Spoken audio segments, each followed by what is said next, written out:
Okay, so welcome back. Today we're going to do a little bit of networking in C Sharp. A while back I developed an application and its purpose was to automatically, using a C Sharp Windows Forms application, allow you to do a ping to locate all of the computers on your network, whether it's a home network or office network or whatever, just by pressing a button. And it would search all 255 possible IP addresses on your network and tell you which computers are there. And this, on the left-hand side of this window, is basically the application we developed before. And I basically just modified it a bit for this video where we're adding some functionality. But the previous functionality for the subnet scanner, you basically type in your base IP address, which is usually 192.168.0 on your home network, or you could change that. But you type that base address and hit scan, and it will automatically scan all 255 possible IP addresses. And you can see it's found my 4 computers, and it took only about 5 seconds. We also used multi-threading in this because if you search 255 IP addresses and do pings, it's called a ping, where it sends out a request and the computers respond, yes, I'm here and this is my IP address. If you do those in series or synchronously, this can take like 5 minutes. But if you do it asynchronously or in parallel, like we did with this multi-threading, it only takes like 5 seconds. So I encourage you to look at that video where we did a subnet scanner in C Sharp using async and await. And that will give you an idea of what this base functionality is. But what we're going to do in this video is we're going to add some more networking functionality. And the reason for this is I've got, out of my 150 or so videos, I think my most popular video is one where I explain in easy terms how to share files and folders on a Windows 10 network. And you might think, well, that should be real easy. Windows 10 has been around for decades. It should be very straightforward. Well, in fact, if you've ever tried it, you might realize that it's quite complex and rather buggy. As they come out with new versions of Windows, sometimes stuff doesn't work. And as I explained in that video, there was some previous versions back in 2019 and 20 where suddenly the networking wasn't working like it should. And it's really, if you're familiar with Windows over the decades, networking has been complex and confusing and really difficult. So what this additional functionality is going to do is it's going to help in those situations where you've set up your computers based on the procedures I outlined and the correct procedures for setting up your computers on a network so that you can view them. So one computer can view all the other 3 or 4 computers on your network, and you can also share across computers across the network. In some cases, you may find out that even you got it set up perfectly, it doesn't work. And I had my network with my 4 computers you see here set up correctly, and I recently found that suddenly one of my computers wasn't being found on the network. And if you look here, here is my Windows Explorer, File Explorer, and I've selected the network. And in this case, I've only got 3 computers showing up, and if I do a ping, it shows 4 computers. My supercomputer, which is my main computer, a laptop, a Dell desktop, and an HP Envy. But if you look at what the network shows, it shows the Dell desktop, the HP Envy, and the supercomputer, but the laptop isn't there. So you can ping it and find it, but as is typical with Windows, you may have problems. So the purpose of this additional functionality is to do something that seems to work for me, which is you address the services in Windows 10 that are responsible for making sure that a computer is visible to other computers on the network. And in this case, for example, I have a laptop, and those services, I have turned them off, which is why you can't see that laptop on this network. So I can go right now, and using this, this application, I can start them.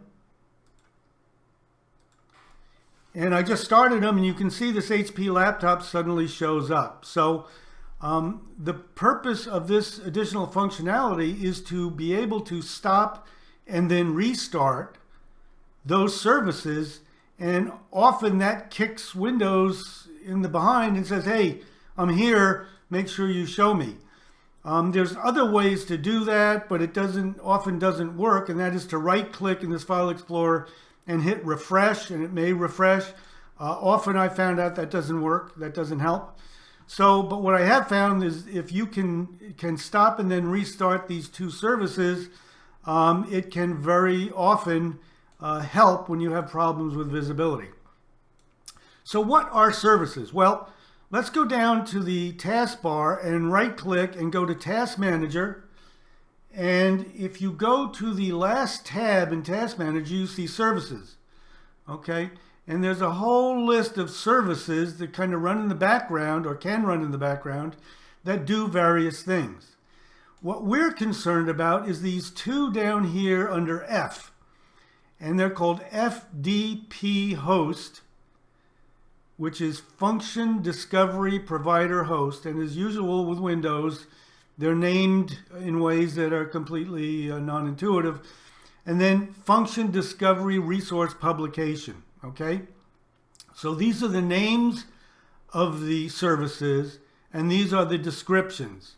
So we are going to access these services by these names, and this application is going to be able to stop and then restart, or just stop or just start these services to see if it can fix problems with discovery of your computer on the network. Okay, so that's the functionality, and again, we're going to add it to this application we did before, which is Subnet Scanner. We're going to add some functionality to this application in C# and make this kind of more of a network administration application that does more than just scan for or doing pings for the IP addresses. But you can see that, you know, even if you can do a ping and find all the computers, but that doesn't mean the networking functionality in File Explorer is going to find them all. So it's unfortunate that even though you can ping them, you can't see them in File Explorer. So let's go into the application and see what it does. We're just going to deal with this form1.cs. Again, this is an application that does the multi-threaded ping, as you can see the name here. And I've got a couple classes called a netpinger class, which actually does pings to all the 255 addresses. And then host data, which gathers the data. Once it successfully finds a computer on the network, it stuffs all the data on that computer into this class. But we're not going to use that. We're just going to leave that for the pinging. And instead, we're going to do some, we're going to add some functionality so we can address those services. Now, the first thing we're going to need to do is up here, we're going to use a system.service process. And that allows us to access and control the services on your computer.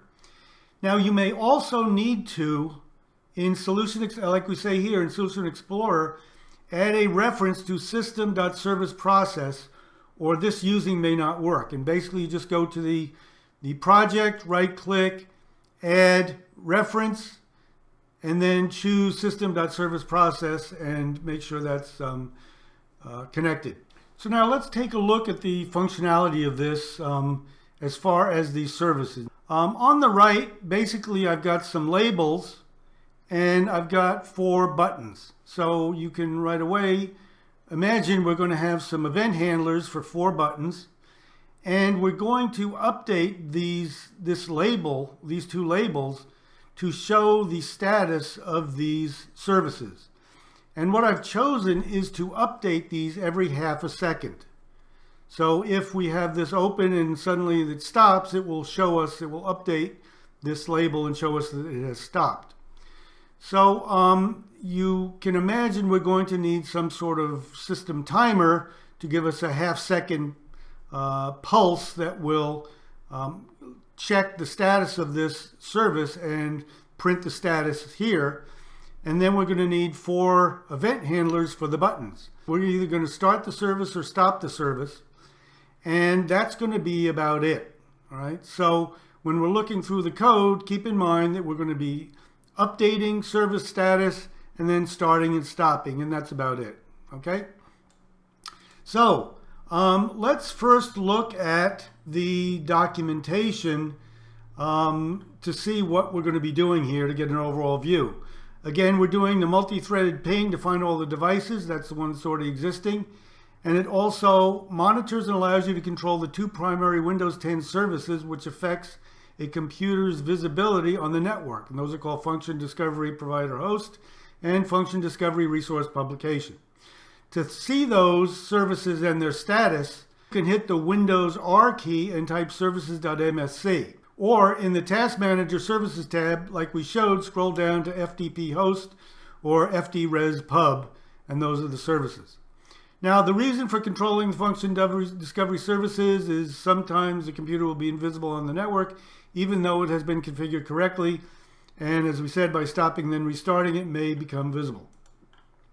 Now, this app is basically driven by either the scan button, which does the scanning, the pinging, or by the system timer tick, which every half second, we mentioned we're going to update the status of the services every half second, updates the statuses of the 2 Function Discovery Windows services. It also waits for events generated if the user decides to start or stop either of the Function Discovery services, okay?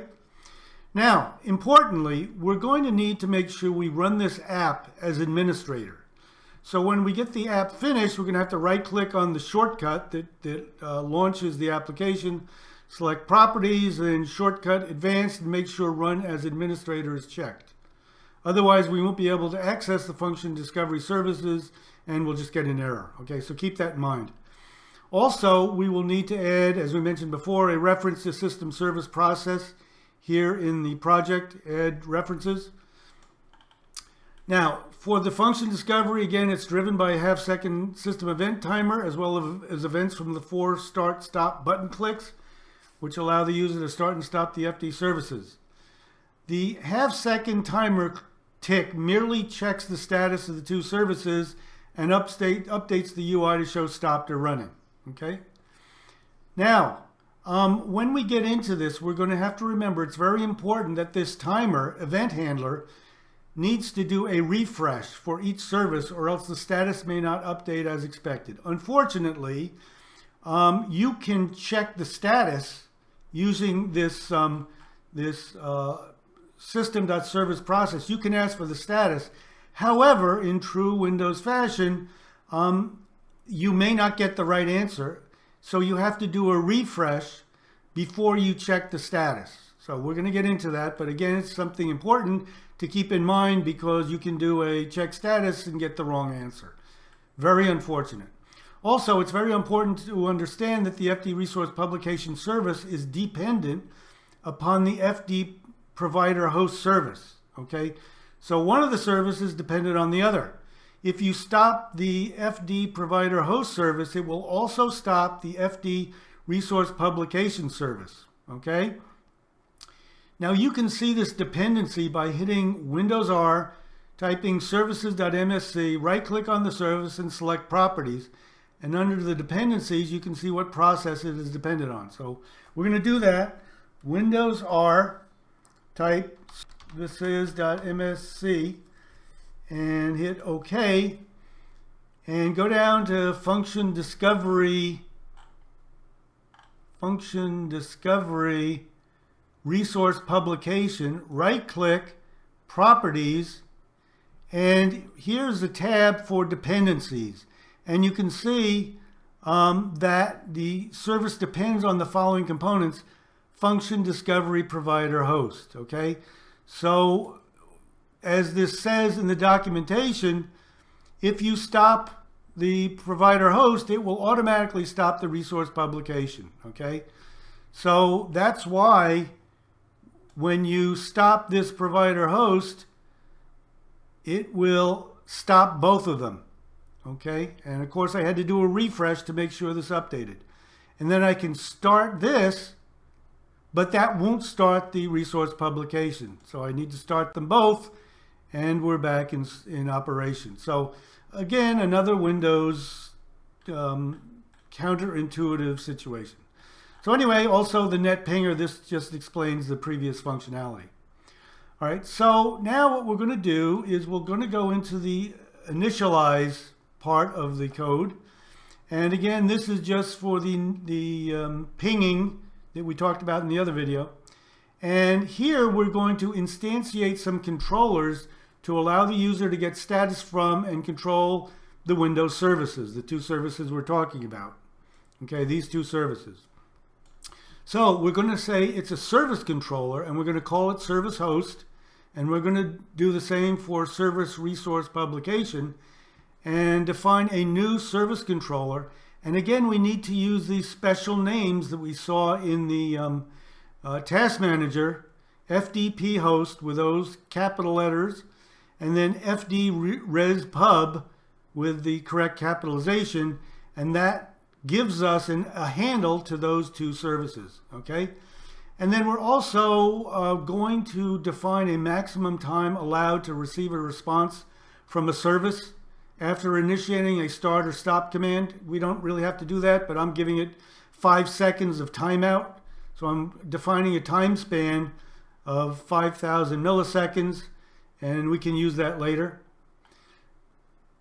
So form 1 basically does nothing for us. We can leave that as before. You don't need anything here for the function discovery.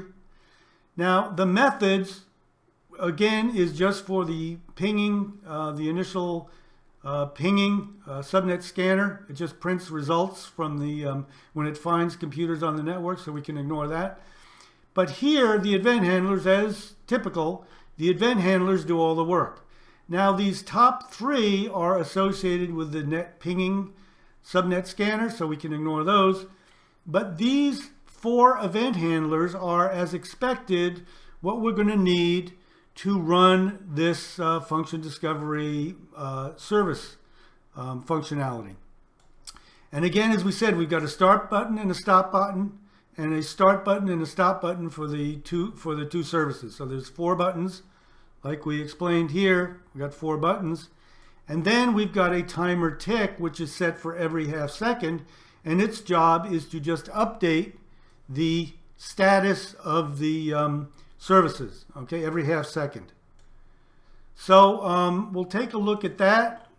And you can see it's just copying and pasting the half second functionality. So this is a half second timer that checks and updates the status of the services.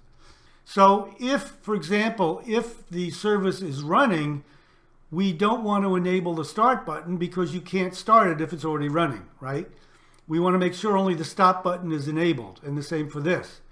And vice versa, if it's stopped, we don't want to enable the stop button because you can't stop an already stopped service, okay?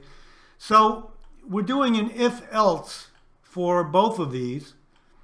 And we're saying if service host, and that's the one service host, that's the function discovery provider host, if that service is of status, service controller status dot stopped, so if it's stopped or if it's stopped pending, in other words, there's a pending stop, it just hasn't happened yet, then what we're going to do, so if this function is stopped, then what we're going to do, we're going to need to update this status and enable or disable the buttons.